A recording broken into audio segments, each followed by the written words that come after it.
My boyfriend said I was being dramatic about his female best friend, until I showed him the text where she said she's just waiting for us to break up. For 6 months, I'd been trying to explain that Veronica made me uncomfortable. The way she'd text him at 2 a.m. about nothing. How she'd touch his arm and call him by a nickname only she used. The Instagram stories she'd post from his apartment when I wasn't there. "You're being insecure," Liam would say. "We've been friends since high school." It's not like that. I believed him. I wanted to believe him. Then my phone died during a work conference and I borrowed Liam's to call my mom. That's when I saw it. A notification from Veronica that made my stomach drop. "Day 187 of watching you waste your time. She's not gonna last." They never do. My hands shook as I opened their message thread. Months of conversations I'd never seen. Her complaining about me. Him defending me, but weakly. Her sending photos of herself in outfits. Asking his opinion. Him responding with heart emojis I'd thought were reserved for me. But the worst part was from 3 weeks ago. "Veronica, you know you're going to marry me eventually, right? We're inevitable." Liam, "Stop. I'm with her now." Veronica, "For now. But I'm patient. I've waited this long." He'd never told me about that message. Never mentioned that his best friend was openly declaring her intention to replace me. When Liam came home that evening, I handed him his phone with the messages open. "I can explain," he started. "Explain what?" I asked, surprisingly calm. "That your best friend thinks you two are endgame? That she's counting down the days until we break up?" His face went pale. "It's not like that. She's just going through a breakup. She's emotional." "This is from 6 months ago," I said. "Her breakup was last month." He had no response to that. I spent the next week at my sister's place thinking Liam would realize how toxic Veronica was. Instead, he sent me paragraphs about how I was overreacting, how I was trying to isolate him from his friends. Then Veronica posted a photo. Her and Liam at the restaurant where we'd had our first date. Caption, "Some traditions are worth keeping." I blocked them both. 2 months later, I was rebuilding. New apartment, new routines, new confidence. I'd started seeing someone casual, nothing serious, just testing the waters again. That's when my sister called. "You need to see this," she said, her voice strained. She sent me a link to a wedding website. Liam and Veronica's wedding website. The date was set for 6 months out. Their love story section claimed they'd been secretly in love for years, but timing was never right until recently. I felt sick. Then I felt angry. Then I felt something else entirely. Because buried in their photo gallery was a picture that made everything click into place. Liam and Veronica at a restaurant,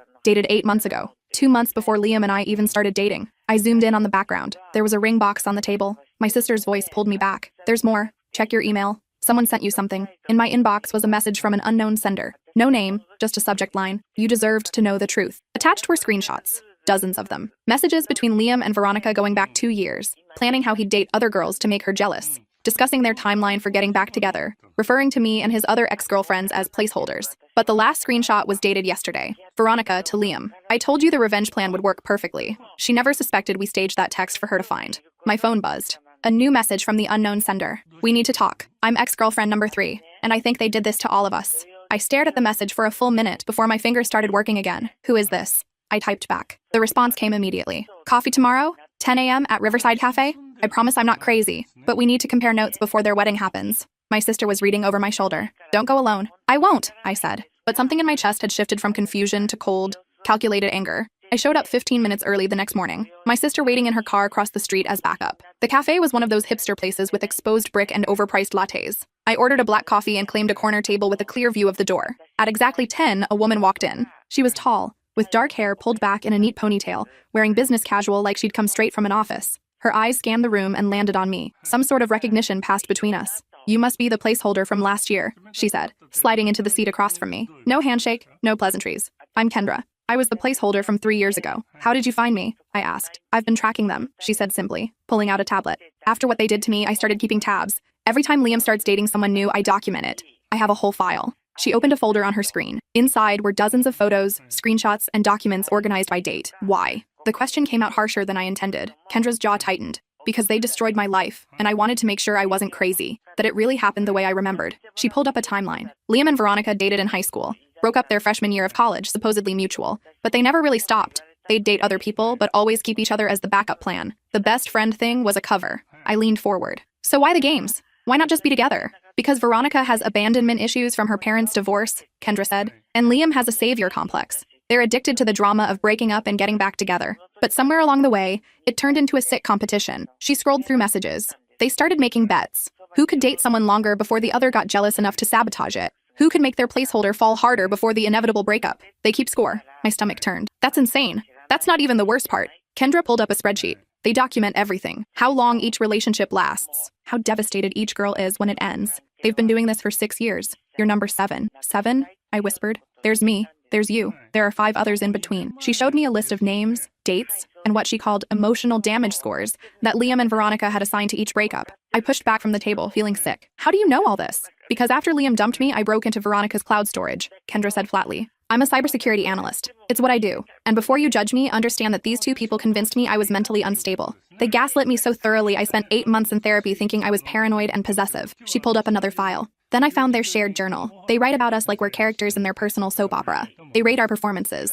They critique our reactions to their manipulations. My hands were shaking. Show me. What I read made me want to throw up. Entry after entry, describing in cold detail how they'd planted seeds of doubt, staged conversations for me to overhear, and orchestrated that final text message I'd found. They'd even debated which wording would hurt the most. Why are you telling me this now? I asked. Why not expose them months ago? Kendra's eyes hardened. Because I wanted to wait until they felt safe, until they thought they'd won. They're getting married in 6 months, right? They think all their placeholders are too broken or too embarrassed to cause trouble. She leaned across the table. But I've been collecting evidence for 3 years, and I found 4 of the other women. We've been talking, comparing stories, building a case. A case for what? Fraud, for starters. Do you know how much money we collectively spent on therapy? On moving apartments to get away from them? On replacing items they accidentally damaged?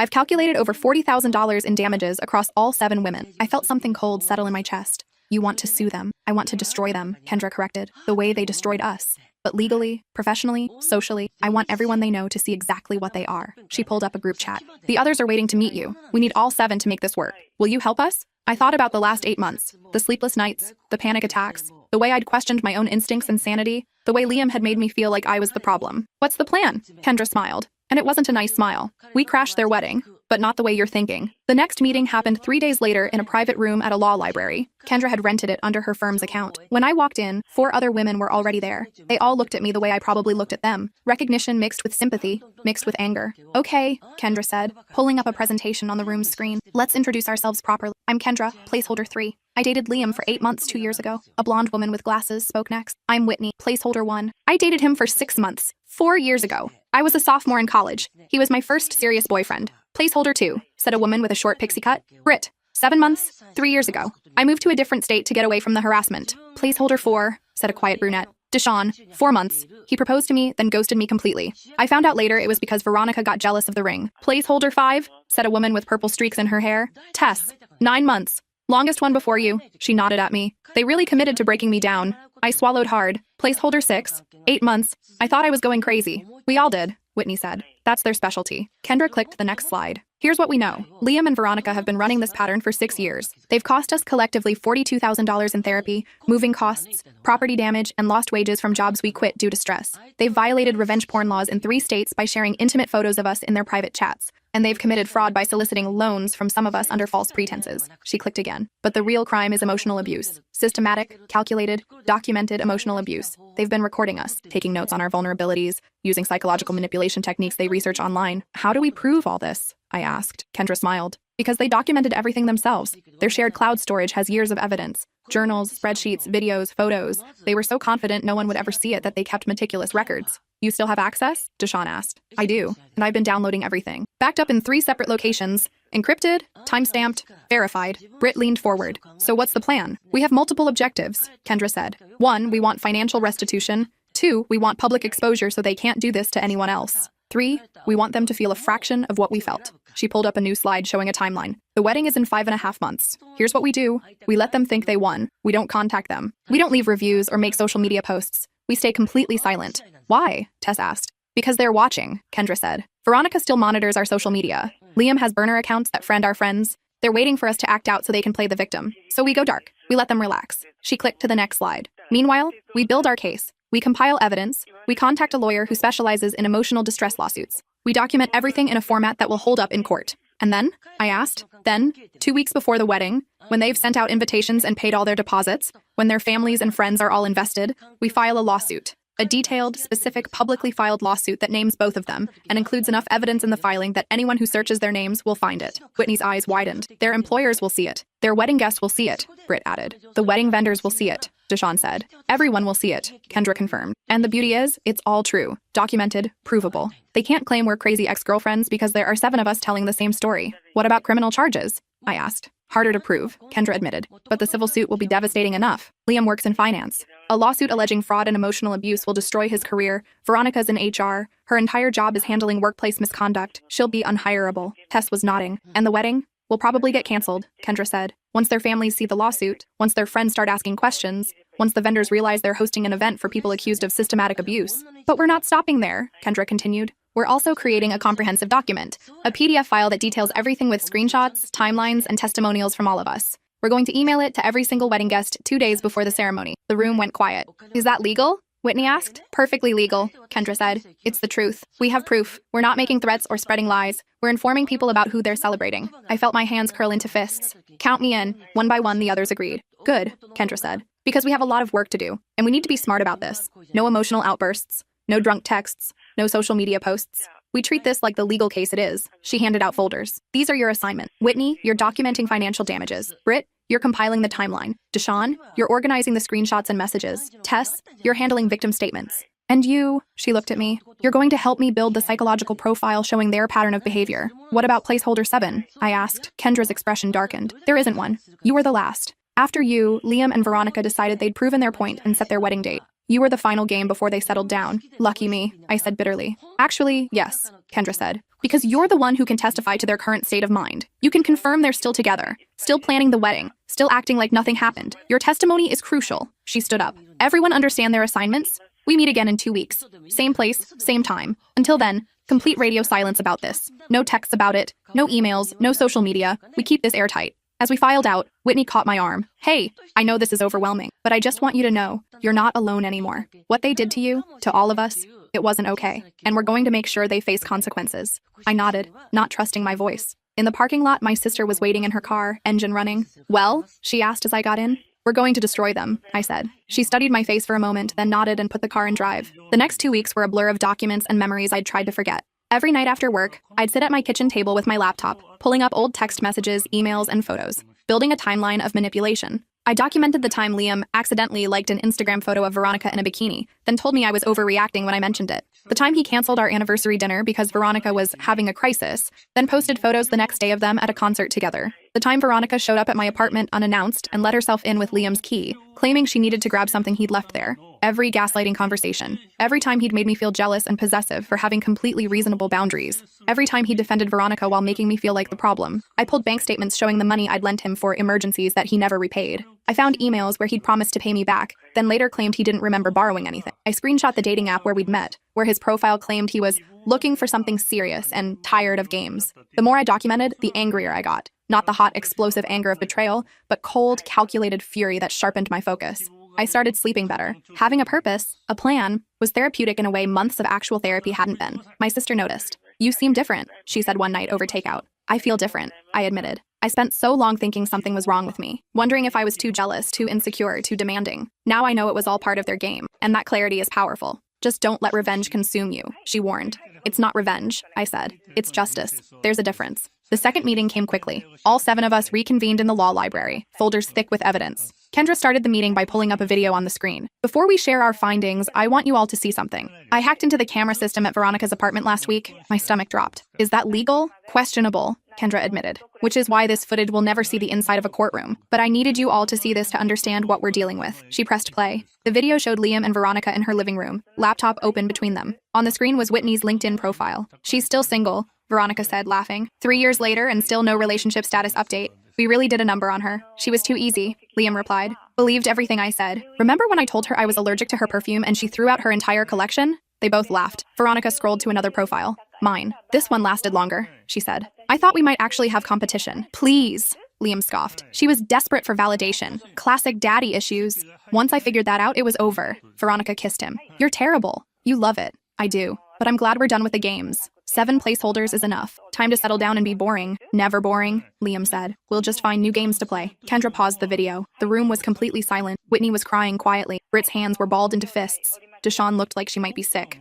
I'm sorry you had to see that, Kendra said. But I needed you to understand. They don't feel guilty. They're not conflicted. They're proud of what they did. They see us as entertainment, as accomplishments. They're sociopaths, Tess said flatly. Maybe, Kendra said. Or maybe they're just cruel people who found each other. Either way, they need to face consequences. She pulled up a new presentation. Let's review what we have. Whitney, you're up first. Whitney wiped her eyes and pulled out a spreadsheet. Total financial damages across all 7 of us.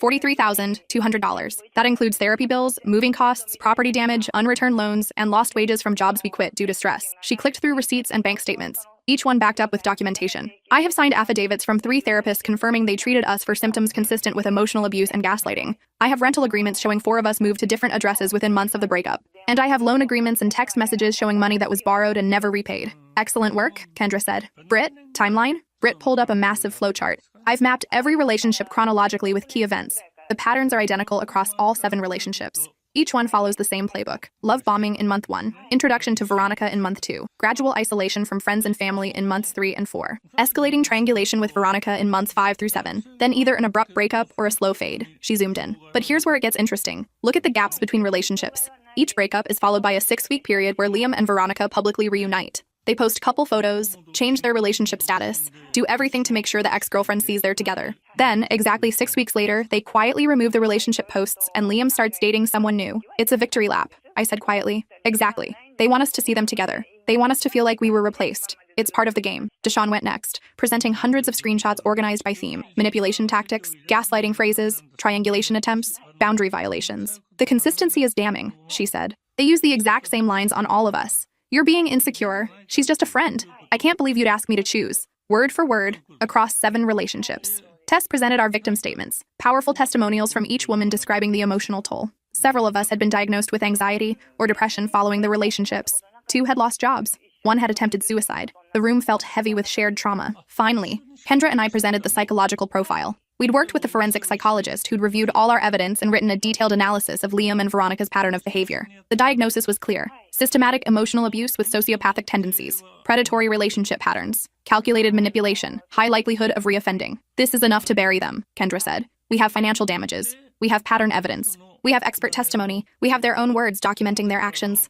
So what's next? I asked. Kendra pulled up a calendar. We have 4 months until the wedding. Here's the timeline. Month 1, we finalize all documentation and submit it to our lawyer. Month 2, we let the lawyer review everything and prepare the filing. Month 3, we do nothing. We wait. We let them think they're safe. And month 4, 2 weeks before the wedding, we file the lawsuit. 1 week before the wedding, we send the information packet to all wedding guests. And the day before the wedding, we hold a press conference. A press conference? Whitney said. Isn't that overkill? No, Kendra said, because this isn't just about us anymore. Think about how many other people they could do this to. How many more women could end up like us. We have a responsibility to expose them. She pulled up a mock press release. We're going to tell our story publicly. As a group, 7 women who independently discovered they'd been victimized by the same couple. It's newsworthy. Local media will cover it. And once it's public, it becomes searchable. Anyone who Googles their names will find our story. We'll be exposed too, Britt said. We will, Kendra agreed. But we'll be exposed as survivors, not victims. As women who fought back, who refused to stay silent. And we'll use fake names in the press conference if anyone wants, she added. But the lawsuit has to have our real names.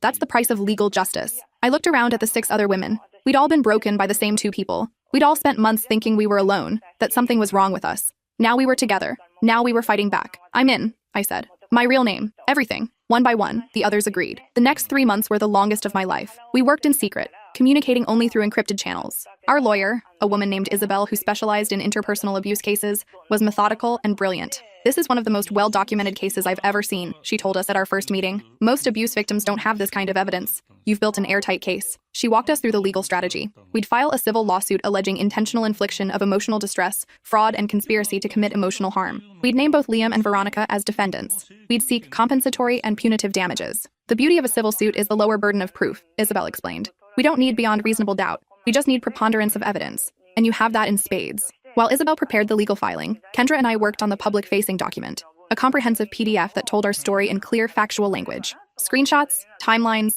expert analysis, and personal testimonials. We hired a private investigator to verify information and dig deeper into Liam and Veronica's background. What he found was chilling. They'd been doing this even longer than we thought. Before the 7 of us, there were 3 other women in high school and early college, 10 victims total over 8 years. The investigator also found that Liam had been fired from a previous job for inappropriate relationships with subordinates. The company had paid a settlement to a former employee who'd filed a harassment complaint. Veronica had been named in 2 separate complaints at her company's HR department. Both were dismissed. But the allegations involved favoritism toward Liam and hostility toward women he dated who worked at the same company. They're not just doing this in their personal lives, Isabel said. They're doing it professionally, too. This is who they are. As the wedding date approached, we watched from afar as Liam and Veronica posted happy couple photos, wedding planning updates, and gushing comments about their love story. Veronica posted a photo of her dress with the caption, "7 years of friendship finally becoming forever." The number wasn't a coincidence. It was a taunt. "They know we know," Tess said in one of our meetings. "They're rubbing it in our faces." "Let them," Kendra said. "The higher they climb, the harder they'll fall." 2 weeks before the wedding, Isabel filed the lawsuit.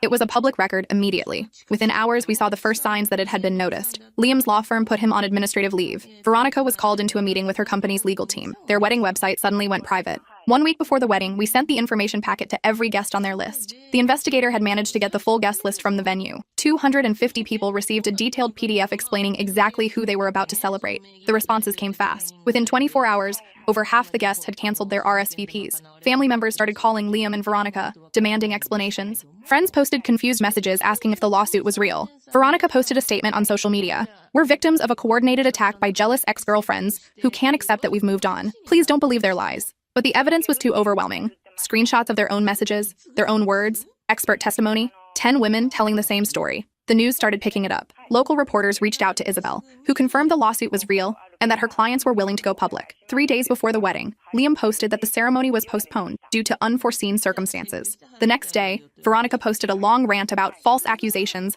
and trial by social media. But her comments were flooded with people pointing out the documented evidence. 2 days before the wedding, we held our press conference. All 7 of us sat at a table in a hotel conference room, facing cameras and reporters. Kendra spoke first, explaining how we'd found each other and what we'd discovered. Then each of us told our story, brief, factual, emotional. When it was my turn, I looked directly into the camera. I thought I was going crazy. I thought I was too jealous, too insecure, too possessive. It took meeting 6 other women with identical stories to realize I wasn't the problem. They were. The reporters asked questions. How did we meet? How did we discover the pattern? What did we want from the lawsuit? Justice, Whitney said simply. And to make sure they never do this to anyone else. The press conference made regional news. By that evening, it had gone national. 7 women exposed couples' decade-long pattern of abuse was trending on social media. People started coming forward with their own stories of Liam and Veronica. A woman who'd worked with Liam said he'd harassed her for months. A man who'd been friends with Veronica in college said she'd bragged about manipulating her boyfriends. The narrative was set. They couldn't spin this as jealous ex-girlfriends. There were too many of us. Too much evidence. Too many corroborating witnesses. The day before what should have been their wedding, I got a message from Liam. "You destroyed my life. I hope you're happy." I screenshot it and sent it to Isabel.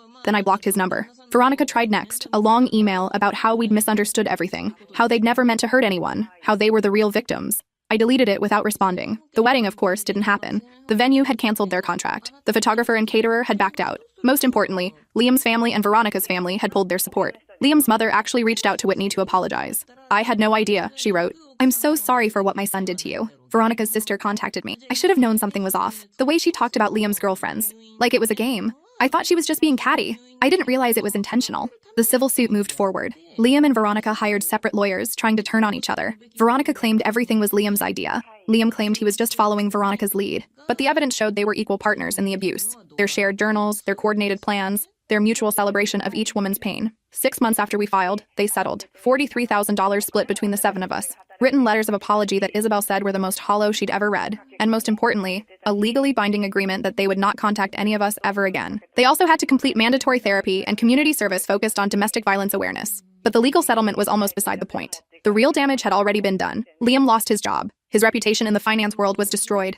Last I heard, he was working as a sales associate at a cell phone store. Veronica was fired from HR. She'd become unemployable in her field. Her LinkedIn profile was flooded with warnings from women who'd looked up the lawsuit. They broke up 3 months after the wedding was canceled. Apparently, when the game stopped being fun and started having real consequences, they turned on each other. According to the investigator we kept on retainer, Liam moved back in with his parents. Veronica moved to another state, trying to start over with a new identity. But the internet doesn't forget. Our press conference video has over 2 million views. The news articles are the first thing that appears when you Google their names. The legal settlement is public record. They'll carry this with them forever. A year after the lawsuit settled, the 7 of us met again, not to talk about Liam and Veronica, but to celebrate. We'd all moved forward in different ways. Whitney had gotten engaged to a man she'd met in a support group for abuse survivors. She said he understood her trauma in a way no one else could. Britt had gone back to school and was finishing her degree in psychology, planning to specialize in helping victims of emotional abuse. Deshawn had written a book about her experience, changing names but telling the essential truth. It had found a small publisher and was getting good reviews. Tess had started a nonprofit helping women identify and escape manipulative relationships.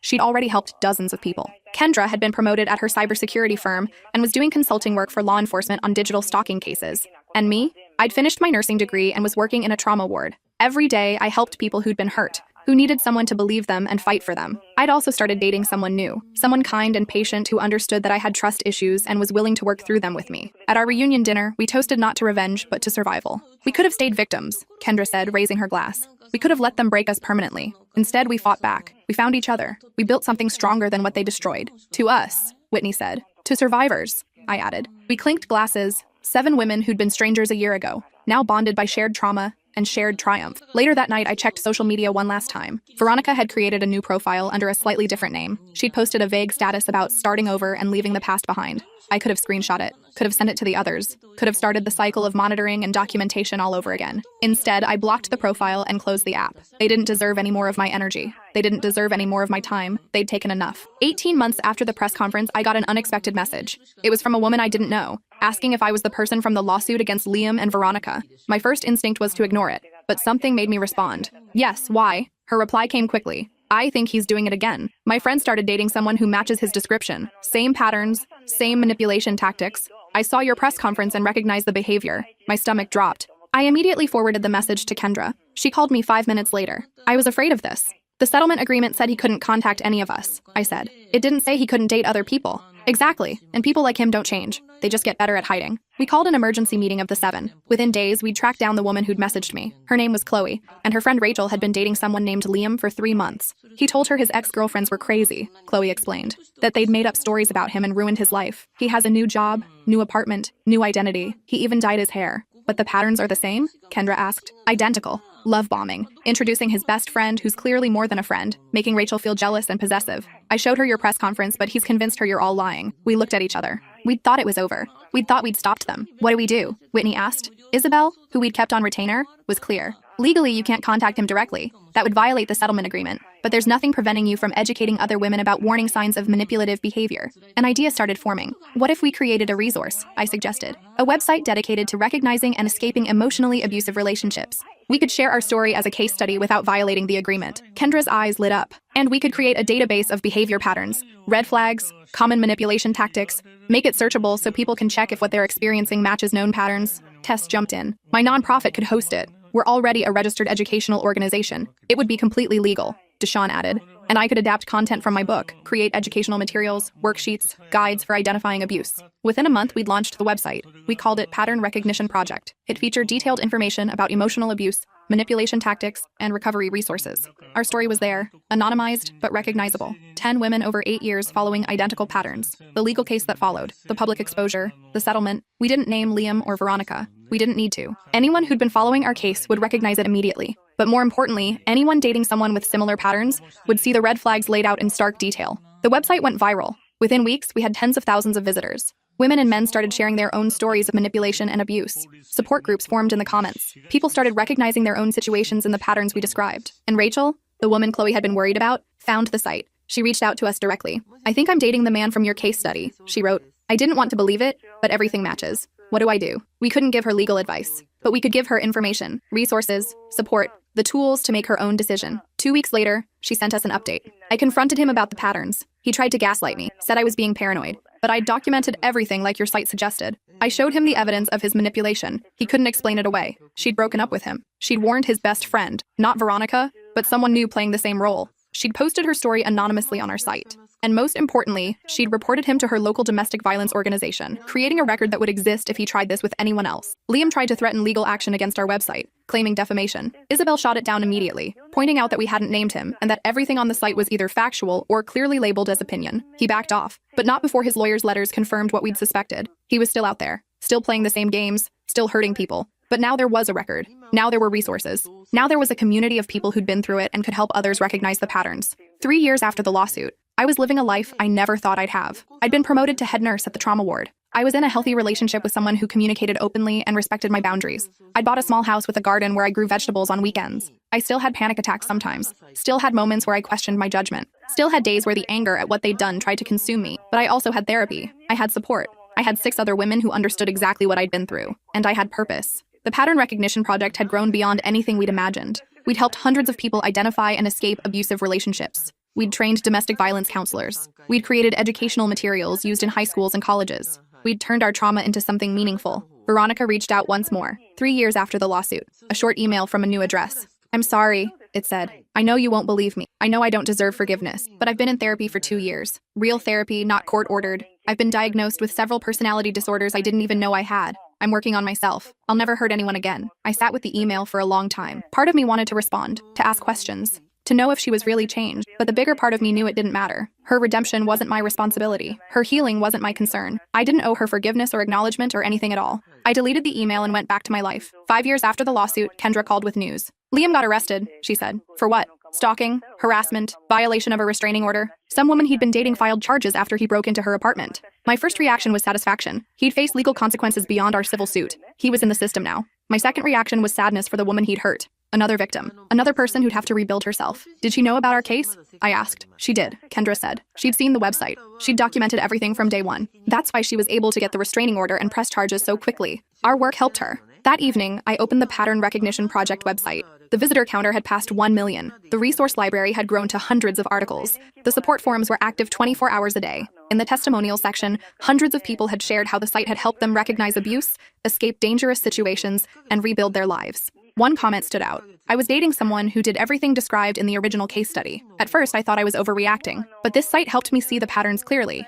I got out before it got worse. I reported him to the police. I'm now in therapy and rebuilding my life. Thank you for being brave enough to share your story. You saved me. I screenshot it and sent it to our group chat. Whitney responded first. This is why we did it. Britt. Every person we help makes it worth it. Deshawn. We turned pain into purpose. Tess. We refused to stay victims. Kendra. We fought back. And me. We survived. 7 years after the lawsuit, I married my partner in a small ceremony surrounded by people who loved and supported me. The 6 other women from the case were there, not just as guests, but as chosen family. In my vows, I talked about trust, about how hard it had been to believe in people again after what happened, about how my partner had never once made me feel crazy for having boundaries, for needing reassurance, for taking things slowly. You gave me space to heal, I said, and you celebrated every step forward without pressuring me to move faster than I was ready for. That's what real love looks like. At the reception, my sister pulled me aside. Do you ever think about them? Sometimes, I admitted, but not the way I used to. Now when I think about Liam and Veronica, I don't feel anger or pain. I feel pity, I guess. They spent 8 years of their lives playing games and hurting people.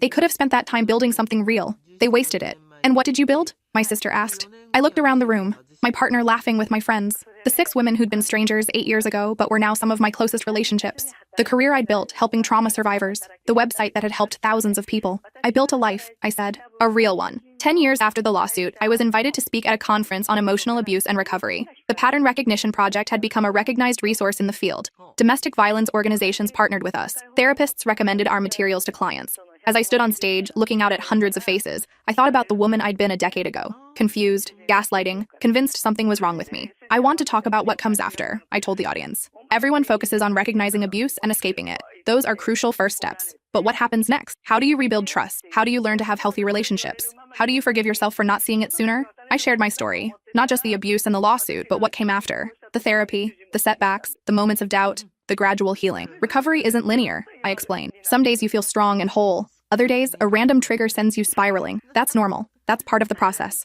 You don't have to be perfectly healed to move forward. During the Q&A, a young woman raised her hand. How do you know when you're ready to date again? I thought about my partner, about the patience and understanding it had taken to build our relationship. You start by learning to trust yourself again, I said. Not trusting that you'll never be hurt. That's impossible. But trusting that if something feels wrong, you'll listen to that feeling. Trusting that you can set boundaries and enforce them. Trusting that you deserve respect and honesty and real love. Another question. Do you ever regret going public? Making such a big deal out of it? No, I said firmly. Abuse thrives in silence. They counted on us being too embarrassed or ashamed to tell anyone. By going public, we took away their power. And we helped other people recognize the same patterns in their own lives. What would you say to someone who's still in an abusive relationship but isn't ready to leave? This was the hardest question, because I remembered being that person, knowing something was wrong but not wanting to believe it, making excuses, hoping things would change. I'd say, document everything. Even if you're not ready to leave now, start keeping records, screenshots, journals, whatever you can safely maintain. Because when you are ready to leave, you'll need that evidence. And I'd say, you're not crazy. If something feels wrong, it probably is. Trust your instincts.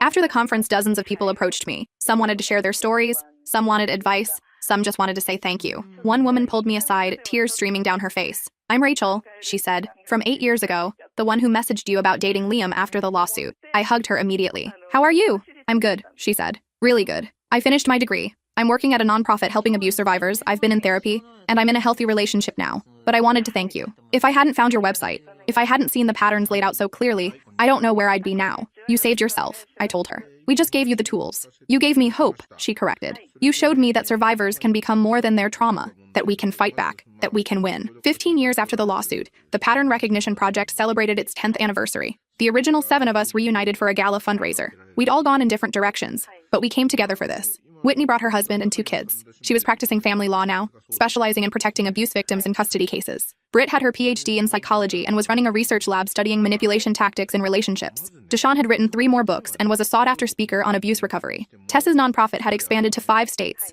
with dozens of employees and thousands of clients served. Kendra was consulting for the FBI on cases involving digital stalking and harassment. And me? I'd written my own book about the experience, which had become required reading in several social work programs. I still worked at the hospital, but I also taught courses on recognizing and treating trauma in medical settings. At the gala, we presented the first annual Pattern Recognition Awards to people who'd done exceptional work in the field of abuse prevention and recovery. As I stood on stage with my 6 chosen sisters, I felt overwhelming gratitude, not for what we'd been through, but for what we'd built from it. 15 years ago, I said into the microphone, 7 women discovered they'd been victimized by the same couple. We could have stayed silent. We could have let shame and embarrassment keep us isolated. Instead, we found each other. We fought back, and we turned our trauma into a resource that has helped thousands of people. I looked at the 6 women beside me. This work has been the honor of my life, not because of what we survived, but because of what we created. We proved that survivors can become warriors, that victims can become advocates, that pain can be transformed into purpose. The audience stood and applauded. But I wasn't thinking about them. I was thinking about the woman I'd been 15 years ago, holding that phone with Liam's messages, trying to figure out if she was crazy. I wished I could go back and tell her, "You're not crazy, you're not overreacting, you're not the problem." And 15 years from now, you'll be standing on a stage with 6 other survivors, having built something beautiful from something broken. 20 years after the lawsuit, I received an unexpected letter. It was from Veronica's sister, the one who'd reached out to me all those years ago. "I thought you should know," the letter said. "Veronica passed away last month. Overdose. Accidental, they said, but I'm not sure. She'd been struggling for years. Never really recovered from everything that happened. Never forgave herself." The letter continued. "I know you don't owe her anything, but I wanted you to know that she did change in the end. She spent her last 5 years volunteering at women's shelters, helping abuse victims. She could never undo what she did to you and the others, but she tried to make amends in other ways." I sat with that information for a long time. I felt complicated. Not sad. Exactly. Not satisfied either. Just a strange hollowness where anger used to live. I called Kendra. "Did you hear about Veronica?" "I did," she said. "How do you feel?" "I don't know. Relieved? Sad? Nothing? All of the above, probably. It's okay to have mixed feelings about it. Do you think she really changed?" Kendra was quiet for a moment. "Does it matter? She's gone. Whether she found redemption or not doesn't change what she did to us, and it doesn't change what we built in response." She was right. Veronica's story was over. Ours continued. I never found out what happened to Liam. I heard through the grapevine that he'd moved overseas, trying to escape his reputation. Someone said he'd gotten married, divorced, married again. Someone else said he'd been arrested again, in another country, for similar behavior. But I didn't look him up, didn't check social media or Google his name. He wasn't worth my energy anymore. 25 years after the lawsuit, I retired from nursing. My partner and I moved to a small coastal town where I spent my days gardening, writing, and video calling with my chosen family. The Pattern Recognition Project was still going strong, now run by a younger generation of survivors and advocates. I served on the advisory board, but I'd stepped back from day-to-day operations. On the anniversary of the lawsuit being filed, the 7 of us had a tradition of video calling. We'd catch up, share updates, remember where we'd been, and celebrate how far we'd come. This year, Whitney announced she'd been appointed to a judgeship. Britt had just published a groundbreaking study on long-term effects of emotional abuse. Deshawn's latest book had hit the bestseller list. Tess's nonprofit had expanded internationally. Kendra was teaching cybersecurity courses at a major university. "We did okay," I said, smiling at my screen full of familiar faces. "We did more than okay," Kendra corrected.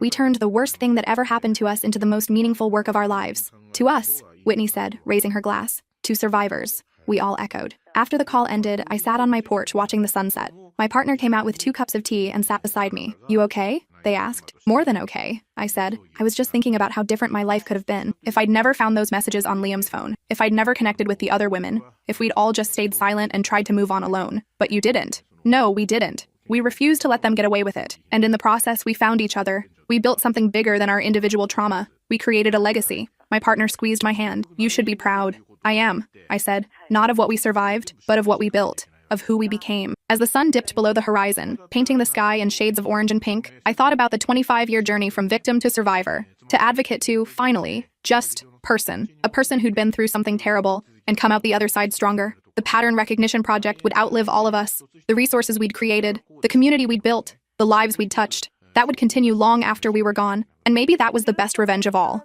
Not destruction or punishment, but creation. Taking what was meant to break us and using it to build something that would help thousands of others. Liam and Veronica had tried to make us disposable, placeholders, temporary entertainment in their twisted game. Instead, we'd become immortal. Our story, our work, our impact, that would last forever. We'd won, not just in court, not just in public opinion, but in the most fundamental way possible. We'd turned pain into purpose, trauma into transformation, and victims into victors. And in doing so, we'd ensured that what happened to us could never happen to anyone else without them having the resources, the knowledge, and the community to fight back. That was our legacy. That was our victory. That was our revenge.